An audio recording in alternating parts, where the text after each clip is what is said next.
Developer Studios. Tetris has become an everlasting game that is made for any person, any time, and even for any generation. It's a simple game about lining up rows of 4-piece blocks known as tetraminos that has had countless iterations and evolutions to change the nature of it. But behind each of these versions was a different context of how they were made, and for many, a different culture of where they were made, reflected in the games themselves. The first rendition, originally created in 1987, eventually released in 1988 in North America, was a creation made in a creationless place. It was a gaming phenomenon, thanks not only to the content, but also the culture it was based on, and it showcased the separation between the knowledge of the East and West, the reconnection they would have with the fall of the USSR, and the limitless bounds of game development. While many more versions of Tetris would come and go, it wasn't until recently that it received a true remake. That wasn't just a gimmick, but redefined the bounds of what Tetris could be, and what it could represent about the game industry's current state and the culture it was made in. It was Tetris Effect. This is a tale of a connecting and iconic game series, something that was in an ever-constant state of iterations, a game that went outside the bounds of its created world, and became something that seeped into our own world. This is the story of Tetris, and its connections to cultures worlds apart. Game Boy comes complete with batteries and the outrageous new game Tetris. Today, Tetris is recognized as one of the most popular video games of all time. No other game can stack up to Tetris. All the time, Tetris. Nintendo introduces Tetris. Put a piece here, put a piece there.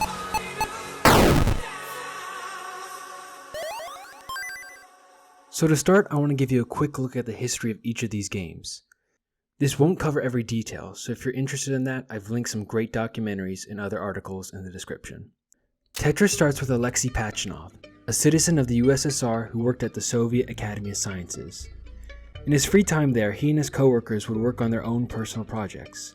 Pachinov had always been a fan of games since he was a child, with one of his favorites being pentominoes, where he used 5 block pieces to fill in a rectangle. In 1984, he was brainstorming with his co-workers when he thought back to pentominoes, and was struck with inspiration to turn it into a video game. He had to reduce the 12 5-piece blocks down to 7 4-piece blocks in order for it to work on the outdated tech he had access to. While at first it was essentially a pentominoes clone, it made for a dull experience, so Pachinov slowly made changes. First he had it so the pieces fell in a random order, but that still didn't lead to a satisfying experience.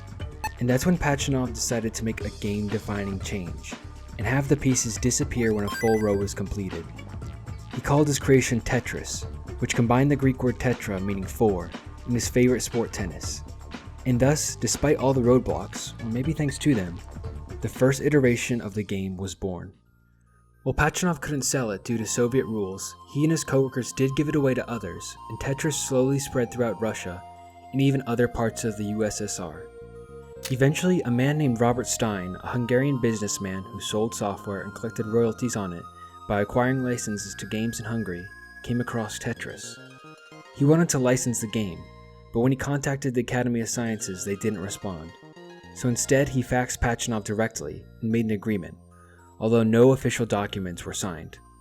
Stein made a deal with Microsoft for the European rights and Holobyte for the American rights to Tetris in 1987, but again, nothing was signed. Eventually, when the Russian government heard about what was going on with Tetris, Elorg, the company that dealt with international software business deals, forced Stein to come to the USSR and make an actual deal, where he officially gained the rights to sell the game on PCs. But because of vague wording, Stein would take advantage of the situation and also use his agreement to sell Tetris rights for consoles. While Stein was handling the business, Tetris had to be marketed in the US, but due to the basic graphics and simple gameplay, it was very difficult to do so. However, this was the first game from the Soviet Union to come to North America, so the team behind this version of Tetris decided to take advantage of that. They marketed it as a view into the mysterious USSR through the graphics which showcased famous Russian landmarks, audio, which was all remixed versions of Russian music, and even when they showcased the game, they hired impersonators of famous Russian people. This tactic completely paid off, and within 1 year Holobyte sold over 100,000 copies of the game. Already, Tetris showed the clear division between the East and the West, to the point where many Westerners had little to no clue about what was going on past the Iron Curtain. So the heavy lean to Soviet theming of Tetris got the attention of a curious crowd who had never experienced a USSR game firsthand. The fact it sold so well not only proved the curiosity of people about Soviets, but also showed the novelty of being able to experience something like this in the West. What eventually resulted after the 1988 release was not just the continual growth of Tetris's popularity, but also a battle for the rights to license Tetris, which really heated up with Hank Rogers, the owner of Bulletproof Software, a Japanese company most well known for their RPG hit Black Onyx. Rogers recently got into making games for the Nintendo Famicom, the NES of the Japanese world, starting with Go. One day, at a Las Vegas trade show, Rogers came across Tetris and was intrigued with it, going through the line to play it 5 times. He decided this would be the next game to bring over to the Famicom. When he eventually did, it became a huge hit, selling over 2 million copies. Nintendo was also planning on bolstering their console dominance with the release of the Game Boy, their first foray into the handheld market.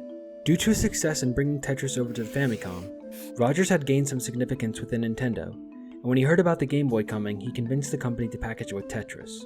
All he had to do was get the handheld rights, but when he contacted Stein, he was told that Stein didn't actually have permission. In fact, he hadn't been paying Elorg for months, and had to go to the USSR to sort things out. Rogers was getting suspicious. After receiving no further updates from Stein, he too went to the Soviet Union. Do you remember that company Mirasoft, who originally got the PC rights for Europe? Well, after hearing about Nintendo's interest in getting the handheld rights, they also sent their own person to the USSR, Kevin Maxwell, son of the CEO, Robert Maxwell. Rogers arrived first, essentially by breaking all the rules, hiring an interpreter and going directly to Elorg without an appointment, something that wasn't allowed. But when he arrived there, he told the bewildered president of the company, Belikov, about what had been going on with Tetris, and how it had been licensed to PCs, consoles, arcades, and more. After hearing about this, Belikov wanted to meet Rogers the next day, to fully explain the situation and make his own pitch. It was also there that Rogers was able to take a look at the previous contract that had gotten Elorg into this mess in the first place. And soon, Rogers found the root of the problem, which was the vague definition of a personal computer, which Stein had taken advantage of. Rogers then made them a deal with far clearer guidelines which led to trust from Elorg, and eventually it was all but decided that they would give handheld rights to Rogers.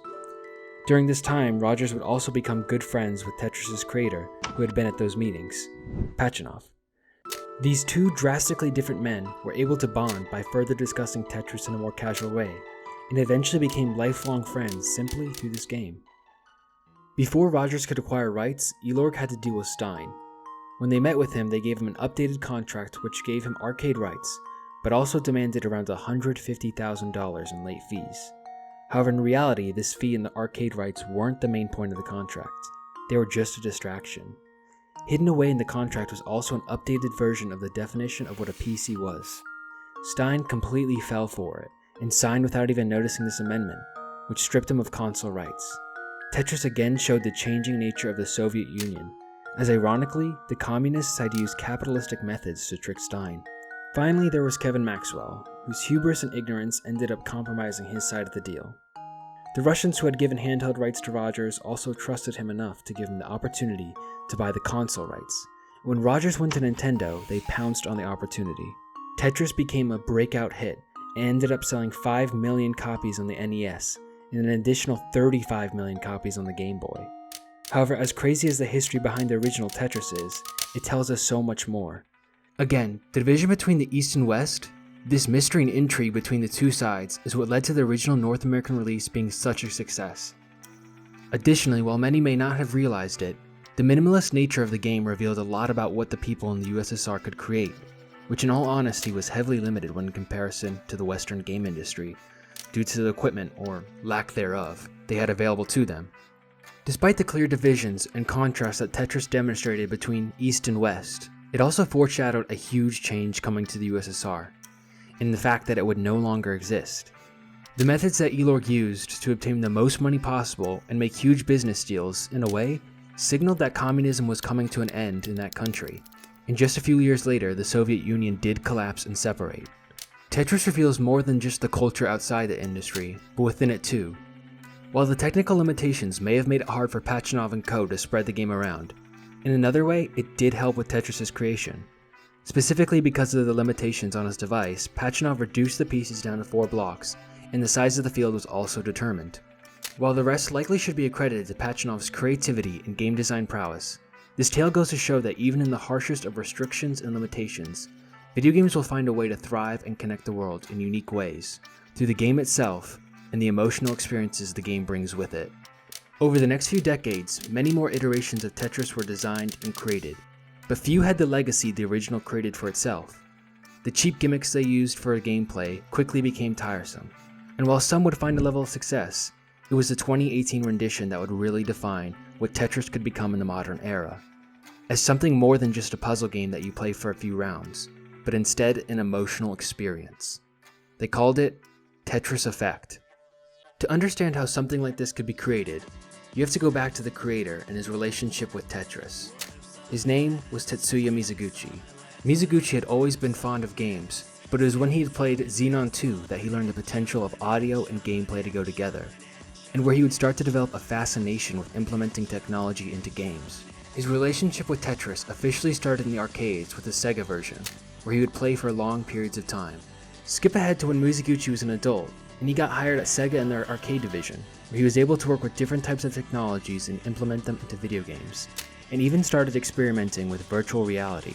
However, it wasn't until the Sega Dreamcast came out that he would start having some bigger success in his work, starting with a rhythm game called Space Channel 5, a game where players had to match the rhythm with dancing. But it was Rez that would change the course of Mizuguchi's career. Rez was a unique type of shoot 'em up where players floated in a 3D space to casually shoot targets.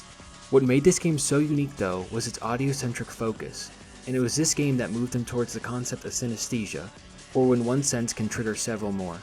Around the year of 2002, Mizuguchi wanted to implement synesthesia into a Tetris game. However, when he went to the Tetris company, he learned that EA already had the license, so there was nothing he could do for the game right now. Instead, he used the inspiration he had gotten from Tetris to make the game Luminous, where the audio enhanced the way you solved the puzzles. Over a decade later, Mizuguchi would form a studio called Enhanced Games, and it was there that his dream of making a virtual reality game would come true with the upcoming release of the PlayStation VR headset. Mizuguchi started his journey on VR by revisiting Rez and remaking it for a virtual reality experience. Through this, he and his studio started to learn how to use the space within VR and take advantage of it, so much so that Tetris Effect would start its own development journey as Zen Tetris. Jump ahead a few years later, and a prototype of Zen Tetris was finished. Everything was made in 3D. A demo set in the deep sea was created, particles were added to work in motion with the music and sound effects, and the first iteration was sent out for testing. And by all accounts, it failed. It had two serious problems. One, it was boring because the controls felt off, and in turn, that would cause players to become fatigued. And two, it was just regular Tetris. Sure, it had fancy visuals and particle effects to build amazing levels, but because the gameplay and pacing of it was unchanged from the original, no one would pay attention to any of the visuals because they were too focused on the basic Tetris gameplay. The emotions the game was supposed to evoke, and the additions added all missed the mark. First, they had to fix the gameplay, and to do so they went back to previous iterations of Tetris games, and focused on their emotions as they played through them. What they found out was that emotion came out most when you had time to breathe after intense situations. After you had gone through an experience of dropping blocks at a blazing speed and that ended, you would feel relief, excitement, maybe anger, but it always came after an intense situation. To implement this into Zen Tetris, they learned they had to create waves of intensity and time to breathe in between them. This was most obviously done by going from extremely fast gameplay to slower gameplay, but it was also done in more subtle ways. Sometimes tracks would go from something very fast-paced to something a lot slower. Maybe the visuals would go from extremely flashy with lots of particles to something much more subdued. The pacing of the game would change in every aspect, and through that it would give you a chance to reflect, even in a small way, of what you had just gone through. All this, when combined with the virtual reality aspect, would allow for a level of immersion and engagement to be split between gameplay and the level design of the world. Thus, emotion could be evoked in multiple senses. Enhanced Studios had fixed the problem of the game being dull, which had also solved some of the differentiation problems from regular Tetris. But the team felt their rendition still needed something to set it apart and give it a sense of uniqueness. A change was needed, but they didn't want it to be extreme to avoid the mistakes of the past of creating yet another Tetris gimmick. In addition, they needed something that would create tension, but also a break of atmosphere. Yet another thing to add to the emotional aspect of Zen Tetris. That's when they had the thought, what if Tetraminos didn't disappear? and thus the zone system was born. Make enough lines and you can activate the zone system, where instead of lines disappearing, they go to the bottom of the screen, allowing for multi-line clearances. This allowed for a subtle atmospheric change and added yet another layer to the synesthetic game.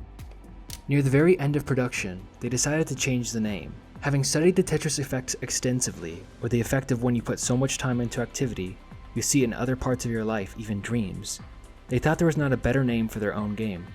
Especially as the way the game was built and the different ways to experience it allowed for this effect to come out more easily. Tetris Effect had been completed and released to critical acclaim, winning over 60 awards.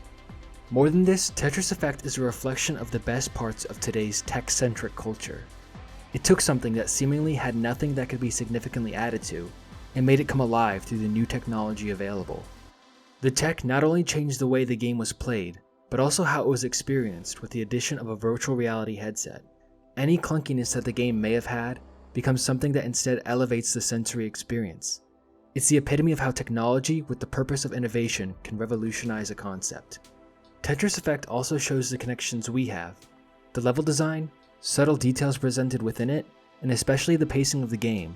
They all reflect the human experience and the different cultures behind these experiences. But at the same time, the game shows us we all have the common theme of being humans. And in that way, much like the Tetraminos, we're all linked together. This theme of connection would be fully realized when additional content was added to Tetris Effect, and the game would be renamed as Tetris Effect Connected. Not only would the human story be contained within the single player, but now in the multiplayer as well, as players could get together from anywhere as long as they had the game and an internet connection to play with each other. It solidified the message of Tetris Effect and its reflections of today's culture, the transformative power of technology, how it can be used to evolve a game and create new human experiences alone or together. Tetris is so much more than just Tetris, from its conception to all its evolutions. It surpasses cultural boundaries and ideologies.